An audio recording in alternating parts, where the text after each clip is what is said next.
जानते हैं कि आज ही के दिन 2009 21 जून को ये पार्टी की शुरुआत हुई थी। अल्हम्दुलिल्लाह 15 साल के अरसे के बाद पूरे हिंदुस्तान के स्टेट में एसडीपी काम कर रही है। अल्हम्दुलिल्लाह आपकी और एसडीपी के कैडर्स की और एसडीपी के लीडर्स की कुर्बानी के बदौलत सारे हिंदुस्तान में एसडीपी का परचम लहरा रहा है। आज हम एसडीपी एक ऐसी ताकत बनकर है कि 15 साल के अरसे में बहुत सारे छोटे मोटे पार्टियां आकर खत्म हो चुके हैं, मगर ये पार्टी चाहे पार्टी जीती तो भी काम कर रही है और हारी हुई तो भी दिलों से काम कर रही है। आप सब जानते हैं कोरोना में कैसा हमारी पार्टी दिलो जान से खिदमत करी है। हर लम्हा हर वक्त हमारे पार्टी का कैडर हर हमेशा एक्टिवेट रहता है। मुझे तो वेलकम की जिम्मेदारी दी गई थी। सबसे पहले मैं सदर जलसा हमारे वार्ड प्रेसिडेंट वार्ड नंबर 10 के शिराज भाई का मैं तहे दिल से, इसी के साथ हमारे 11 के प्रेसिडेंट जनाब सिद्दीक साहब का भी मैं तहे दिल से वेलकम करता हूं। और हमारे अमजद साहब जो स्टेट वर्किंग कमेटी मेंबर हैं, अमजद खान साहब का भी मैं तहे दिल से वेलकम करता हूं। इसी के साथ हमारे नूरुद्दीन मौलाना स्टेट वर्किंग कमेटी इनका भी मैं तहे दिल से वेलकम करता हूं।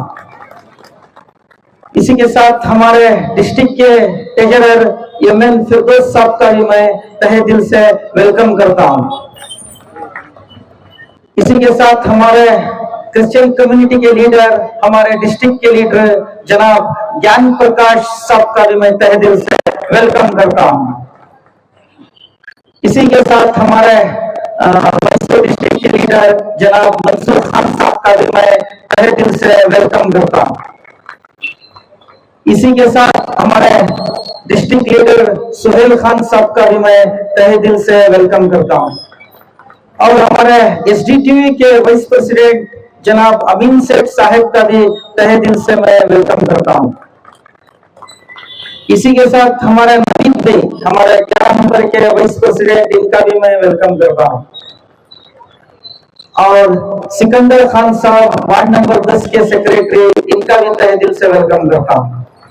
और वार्ड नंबर 11 के सेक्रेटरी जबीर साहब का भी मैं तहे दिल से वेलकम करता हूं।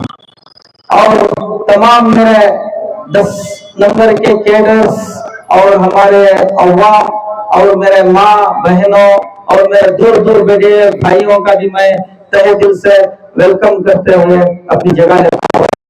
रहमतुल्लाहि वबरकातुहू।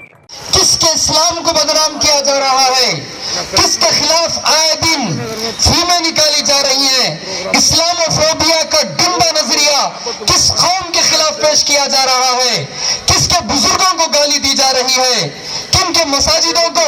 कल आप परसों आपने नहीं देखा, यूपी लखनऊ में अकबर नगर में हमारी एक मस्जिद को बुलडोजर बाबा ने बुलडोजर से तबाह बर्बाद कर दिया। है कोई अपोजिशन पार्टी वाला, है कोई लीडर जो उसके खिलाफ आवाज उठा सके? हम यही समझाना चाहते हैं social democratic party of India, मुसलमानों तुम्हारी आवाज बनाओ।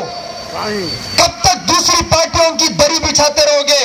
कब तक दूसरी पार्टियों के लीडरों के पीछे जय जयकार करते फिरोगे? हम एसडीपी वाले, अल्लाह की कसम, हमें कोई लीडर बनने का शौक नहीं, हम तुम्हें लीडर बनाना चाहते हैं, इस कौम के मजदूरों को लीडर बनाना चाहते हैं, इस कौम के बच्चों को लीडर बनाना चाहते हैं, इस कौम की माँ बहनों को लीडर बनाना चाहते हैं, इस मुल्क के दलितों को लीडर बनाना चाहते हैं, जिनको आवाज नहीं उनको आवाज देना चाहते हैं, जिनकी आवाज को 70 साल से दबाया गया है उनको आवाज देने के लिए पार्टी एसडीपी आई शौक नहीं है। एक चिराग जलाया गया था, जो मुल्क के कोने कोने में जो जुल्मत का अंधेरा फैला हुआ है, जो जालिमों का सितम फैला हुआ है, इसको कैसे, इस जुल्म को, इस जुल्म सितम को, इस अंधेरे को कैसे भगाया जाए, ये सोचकर, इस फिक्र के साथ इस एसडीपीआई के चिराग को 15 साल पहले चलाया गया था अल्हम्दुलिल्लाह। और वो चिराग आज शमा बनकर, मशाल बनकर कई सूबों के अंदर जल रही है और लहरा रहा है अल्हम्दुलिल्लाह। ये पॉलिटिकल पार्टी का बनने के बाद साबित कदमी से उस पार्टी का चलना ये कोई मामूली बात नहीं है। कई कई बड़े बड़े लीडरान बड़े बड़े पार्टियां बनाए और चले गए, मगर अल्हम्दुलिल्लाह ये एसडीपीआई है जो 15 साल से मुसलसल मुखालिफिन के तमाम साजिशों के बावजूद भी, जुल्म और सितम के बावजूद भी, आपकी दुआओं से और इस पार्टी के कैडरों की मेहनत से और इस पार्टी के शहीदों के खून की कुर्बानियों से आज भी ये पार्टी चल रही है अल्हम्दुलिल्लाह। और बराबर से फैसिस्ट ताकतों को, फैसिस्ट पार्टियों को टक्कर देते जा रही है अल्हम्दुलिल्लाह।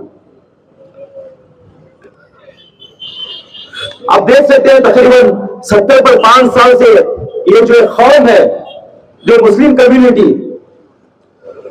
ऐसे तो आज मुल्क के अंदर तमाम के तमाम हिंदुस्तानी जुल्म के घेरे में आ चुके हैं। सबके ऊपर जुल्म हो रहा है, मुसलमानों पर, दलितों पर, सिखों पर, ईसाइयों पर, सबके ऊपर जुल्म है।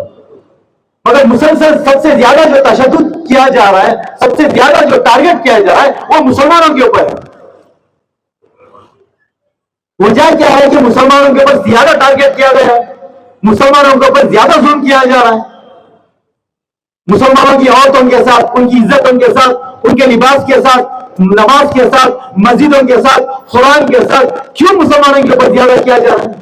क्योंकि ये एक ही कौम ऐसी है जो 70 साल से अपनी ताकत दूसरों को बांटकर खुद निहत्ती कमजोर होकर बैठी हुई कौम है। पूरा 70 पर 5 साल से जो वोट डाल रहे, किसी और पार्टी के भरोसे पर पूरा सरमाया लुटा रहे जाकर, अपने बच्चों के मुस्तकबिल का, इस कौम का, इस मुल्क का, तमाम का सरमाया ले जाकर दूसरी पार्टियों के कंधों पर डालकर आराम से बैठे कि ये हमारी हिफाजत करेंगे, ये हमारा रिजर्वेशन देंगे, ये हमारी मस्जिद बचाएंगे, ये हमारी औरतों को बचाएंगे। इस धोखे भरोसे पर, इस झूठे भरोसे पर बैठ बैठकर आज हमारी हालत ये हुई है। 70 पर 5 साल से हम वोट नहीं डाल रहे, क्या दे रहे ना वोट? 70 पर 5 साल से हम वोट डाल रहे हैं, बदले में मिला क्या? जिल्लत, जेल, रुसवाई, औरतों के पर्दे खींचना, बुर्खे उतारना, मस्जिदें बंद कराना, पूरा एक तरफा फैसला।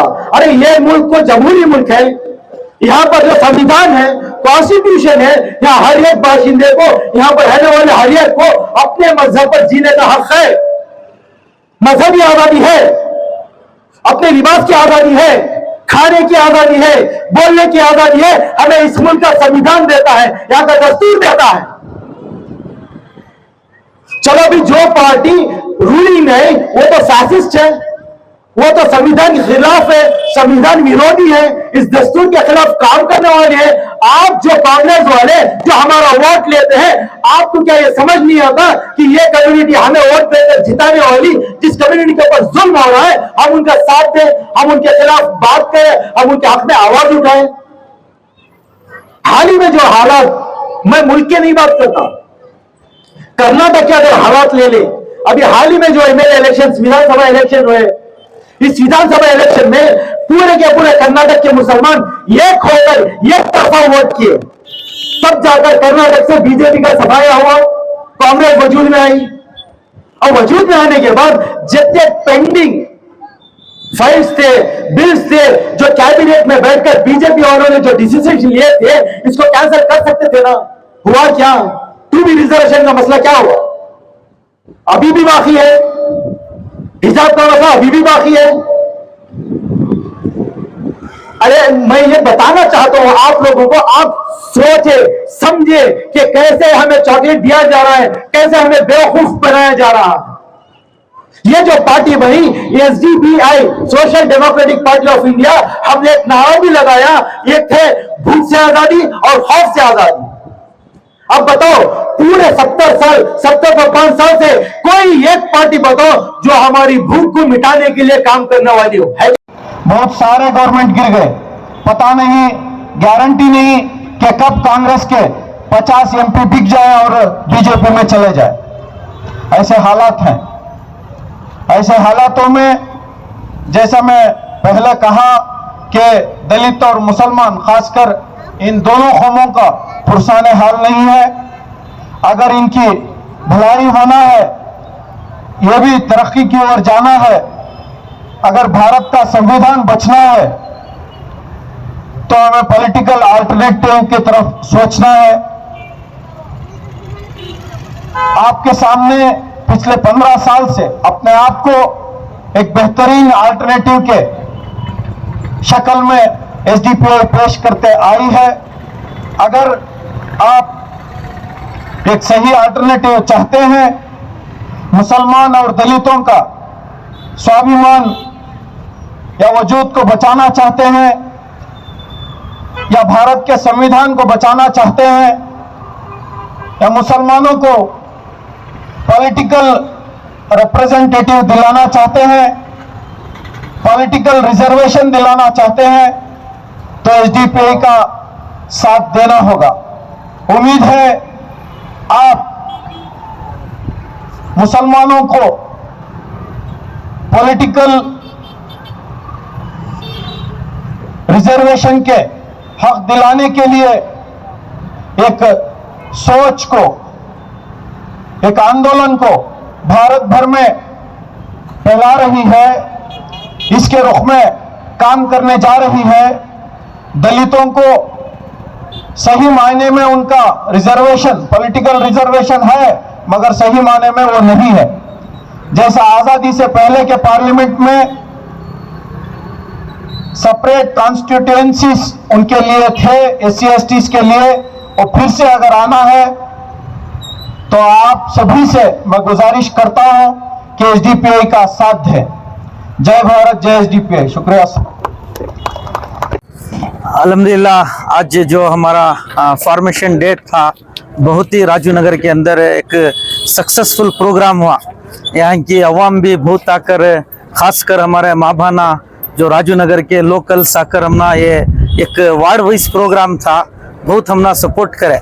इसके बाद इंशाअल्लाह वार्ड नंबर 10 और 11 में उम्मीद है कि अवाम हमारा हर वक्त साथ देते कर, और इंशाअल्लाह इसके बाद हमें भी यहाँ पर जो सोशल वर्क है, जो भी अवाम की खिदमत करना है, जो भी सर्विस करना है, बढ़ चढ़ कर हिस्सा लेती। और आने वाले दिनों में कारपोरेशन इलेक्शन जो है कि अवाम से हमना उम्मीद भी है कि यहाँ पर हमारे जो भी कारपोरेटर्स खड़ती उनको जिताकर कारपोरेशन को भेजती कर तमाम जितने भी यहाँ के लीडर्स, मीडिया वाला, पुलिस डिपार्टमेंट, इन सब का मैं तहे दिल से शुक्रिया अदा करते हुए मैं अपनी बात को खत्म करता हूं। साहब, एक आखिरी बात है आपसे पूछनी है। आज खुसूसन जो है आपके जितने भी कैडर्स हैं और जो भी चाहने वाले SDPI को, उन्होंने अपने काम को आज पूरी तरह से रजा दबा, अपने जो भी कारोबार है वो बंद किया था, वो बंद कर जो ये कुर्बानी दी है, उसके लिए आपका क्या कहना है? नहीं, सबसे पहले जो हमारे कैडर्स हैं ये हमारी पार्टी की जान है, और ये जो फॉर्मेशन डे है उनको अपने आप में एक ईद का माहौल है। ये जो हमारी पार्टी जो ये सैक्रिफाइस कर जो हमारे बहुत सारे लीडर जेला में ही ये जो हमारे हिंदुस्तान का कानून बचाने के लिए जो हमें काम कर रहे हैं, उनको सब हमारे कैडर्स को मालूम है इसकी कुर्बानी। इस वास्ते हर वार्ड में, NR के अंदर नहीं, मैसूर डिस्ट्रिक्ट के अंदर हर वार्ड में हमारा फ्लैग हास्टिंग हुआ है। हर हमारे कैडर्स रजा दल कर कहाँ कर की स्वीट डिस्ट्रीब्यूशन कर एक ईद के माहौल जैसा हमें इसे बना कर ही हमारे कैडर्स का भी तहे दिल से मैं शुक्रिया अदा करता हूँ। बहुत बहुत शुक्रिया। आज 21 जून सुबह से ही लेकर जो है अब तक रात के 10 बज रहे हैं, अब तक भी जो है अलग अलग जगहों पर फॉर्मेशन डे मनाया गया है। तो यहाँ पर जो है बड़ी तादाद में नजर आया, पूरा अच्छी तरह स्टेज वगैरह जो है आपने लगाया था। क्या कहना चाहते हैं? सबसे पहले मैं पूरी कौम को और हर मजलूम को, सिर्फ मुस्लिम कम्युनिटी को नहीं, जितने दबे कुचले हैं हर कौम को आज के दिन आज की खुशी में शामिल करना चाहता हूँ, मुबारकबादी देना चाहता हूँ। क्यों? इस वजह से कि 16 साल 15 साल पहले तक कौन किसका क्या कोई नहीं मालूम था, किसी की आवाज क्या हो रही है किसको नहीं मालूम था। यही 21 जून 2009 है जब हमारे बुजुर्गों ने एक आवाज दी। वो क्या आवाज थी? Social democratic party of India, जिस पार्टी का नारा है कि भूख से आजादी, खौफ से आजादी। यानी भारत के 125 करोड़ लोगों को ये बता दिया कि आज से तुम्हारे लिए एक पार्टी आई है जो तुम्हारे हुकूक के लिए लड़ेगी, तुम्हारी आवाज बनेगी, तुम्हें खौफ से निकालेगी, तुम्हें भूख से निकालेगी। आज उस पार्टी के अल्हम्दुलिल्लाह 15 साल मुकम्मल हो गए हैं और 15 साल भी अल्हम्दुलिल्लाह कोई बिस्तर पर लेट कर नहीं गुजारे।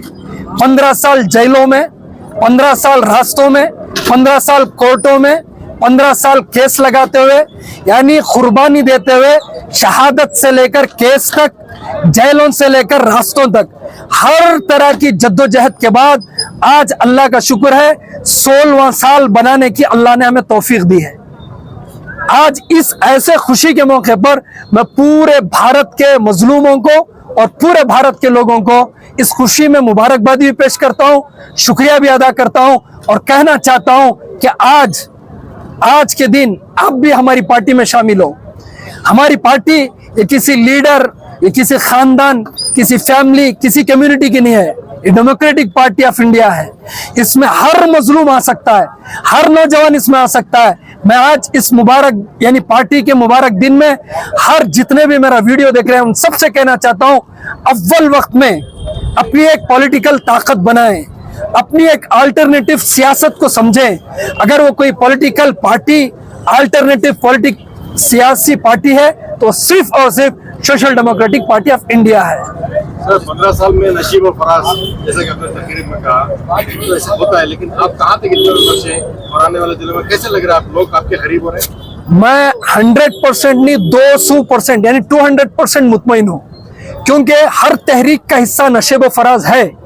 क्योंकि हमारे बुजुर्गों ने जब आजादी की लड़ाई शुरू की 1757 से शुरू की, 300 साल तक लड़े। उसमें सिर्फ 2 मीर सादिक थे, एक मीर सादिक था, एक मीर जाफर था। 300 साल इस कौम ने जद्दोजहद की। आज न जाने कहां कहां इस कौम के गले में खंजर भोंकने वाले मीर सादिक हैं। ऐसे वक्त में 15 साल से हमारे साथ नशेब फराज एक हमारा हिस्सा है, लेकिन हम न नशेब फराज से घबराते हैं, न किसी बातिल के खौफ से डरते हैं। ये कोई खौफ निकाले बगैर हम कौम के मुद्दे, देखो सियासत सब करते हैं, किसी के जातियात लेके कोई सियासत करता है, कोई पता नहीं क्या क्या लेके सियासत करता है। हम कौम के मुद्दे लेकर कौम के सामने जा रहे हैं। अल्हम्दुलिल्लाह ये अलग बात है कि वोट किसको दे रहे हैं। देखो लोगों का एक जहन होता है, लोग देखते हैं कि जीतने वाला कैंडिडेट है तो वोट दे देते हैं, लेकिन एक होता है दिल का अटैचमेंट, एक होता है कल्बी ताल्लुक। अल्हम्दुलिल्लाह social democratic party of India की मेहनत, इसकी जद्दोजहद, इसकी लगन और इसके पार्टी के कैडरों लीडरों की कुर्बानी से आज हमारी कौम नहीं बल्कि खुद कांग्रेस के लीडर भी हमारी तारीफ करने पर लगे हुए हैं। ये हमारी मकबूलियत है, ये हमारी पहचान है कि आज पूरी कौम हमारी तरफ आ रही है। सर ये इजलास राजीव नगर में हुआ है, आपने निशाना तो मानकर कहा है कि राजीव नगर वालों को एक आवाज दी है कि हमें एक मौका दें, ऐसी क्या बात है सर? मुझे राजीव नगर में मौका मिला इसलिए राजीव नगर को कह रहा हूँ। मुझे दिल्ली में मौका मिलता तो दिल्ली के लिए कहता, मुझे आप बेंगलुरु के लिए बोलते तो बेंगलुरु वालों को बोलता। क्योंकि आज मैं राजीव नगर के लिए आऊँ तो राजीव नगर वालों का हक ज्यादा है, इसलिए मैं राजीव नगर वालों से अपील किया। क्योंकि अक्सर राजीव नगर के मजलूम ही ज्यादा हमें फोन करते हैं कि मौलाना ऐसा हो गया, मौलाना हमारा रास्ता नहीं चल रहा है, मौलाना घर खोदते ही पाया डालते ही कौन की सता रही, कौन की परेशान कर रही। ये तमाम मसलों का हल है तब्दीली, इसलिए तब्दीली चाहते तो एसडीपी के पास वो तब्दीली है। इसलिए मैंने जिधर भी हमारे नुमाइंदे, फिर मैं ये भी आप तकरीर में कहा कि मैसूर में कम से कम 10-15, वो सिर्फ राजीव नगर में 10-15 नहीं, वो हर जगह 10-15 है। मैं उन सबसे कौम से कहना चाहता हूँ कि हमारी पार्टी को एक मरतबा मौका दे, इंशाअल्लाह हम फ्री करप्शन, ये गुंडागर्दी, ये ड्रग्स, ये गांजा, ये नशा, हर चीज इंशाअल्लाह हम खत्म करके एक अच्छा शहर गुलदस्ता हम बना के दिखाएंगे।